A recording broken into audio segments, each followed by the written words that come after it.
ఏపీలో టీడీపీ కూటమి ప్రభుత్వంలో అతి ముఖ్య భాగస్వామిగా జనసేన ఉంది. తెలుగుదేశం పార్టీకి సోలోగా 135 అసెంబ్లీ సీట్లు వచ్చాయి. ఆ తర్వాత 21 మంది ఎమ్మెల్యేలతో రెండో స్థానంలో జనసేన ఉంది.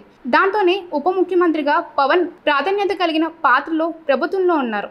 అయితే 2024 ఎన్నికల్లో అధికారంలో వచ్చిన దగ్గర నుంచి చంద్రబాబు అయితే మాత్రం రిలాక్స్ అవడం లేదు. ఆయన ఫోకస్ అంతా 2029 ఎన్నికల మీద పెట్టారు. ఒక విధంగా చెప్పాలంటే 2024 ఎన్నికలను సెమీఫైనల్స్గా భావిస్తున్నారు. 2029లో వైసీపీ ఓడిస్తేనే సంపూర్ణ విజయం దక్కినట్లుగా ఆలోచిస్తున్నారు. అందుకే బాబు ఎక్కడ ఆగకుండా తన పరుగుని అలాగే కొనసాగిస్తున్నారు. టీడీపీకి చెందిన ఎమ్మెల్యేను బాబు ఎప్పటికప్పుడు అలర్ట్ చేస్తూ ఉన్నారు. పీరియాడికల్గా ఆయన వారితో టెలికాన్ఫరెన్స్ నిర్వహిస్తున్నారు. వారి పనితీరు గురించి తెలుసుకుంటున్నారు. తన వద్దున్న అధ్యయనాలు, సర్వే నివేదికలను వారితో పంచుకుంటున్నారు. అంతేకాదు వారు మరింతగా జనంలో మమేకం కావాలని దిశానిర్దేశం చేస్తున్నారు. ఇక ఎమ్మెల్యేలతో బాబు ముఖాముఖి కూడా నిర్వహిస్తున్నారు. ఎంత బిజీగా ఉన్నా ఎమ్మెల్యేను నేరుగా కలుసుకొని వారితో అన్ని విషయాలు చర్చిస్తున్నారు. ఆ విధంగా ఇప్పటిదాకా 24 మంది తెలుగుదేశం ఎమ్మెల్యేలతో సమావేశాలు నిర్వహించారు. ఇది ఇలా ఉంటే జనసేన ఎమ్మెల్యేల మీద కూడా పెద్ద ఎత్తున ఆరోపణలు వస్తున్నాయని అంటున్నారు.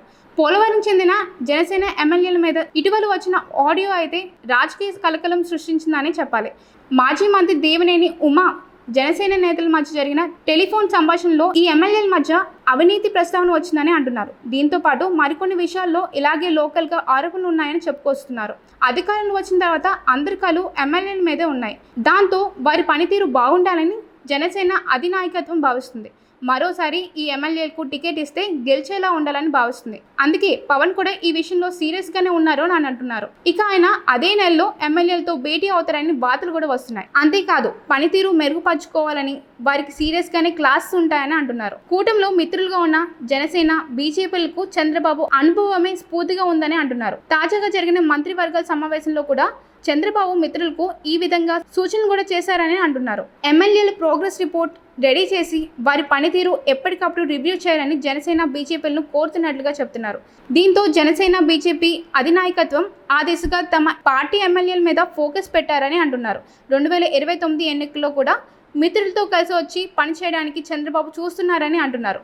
అంతా కలిసి మరోసారి వైసీపీని అధికారానికి దూరంగా పెట్టారని, అందువల్ల తమ పార్టీలతో పాటు మిత్రులు కూడా దూకుడుగా ఉండాలని, అంతా కలిసి మరోసారి వైసీపీ అధికారానికి దూరం పెట్టవచ్చని బాబు ఆలోచన అని చెప్తున్నారు.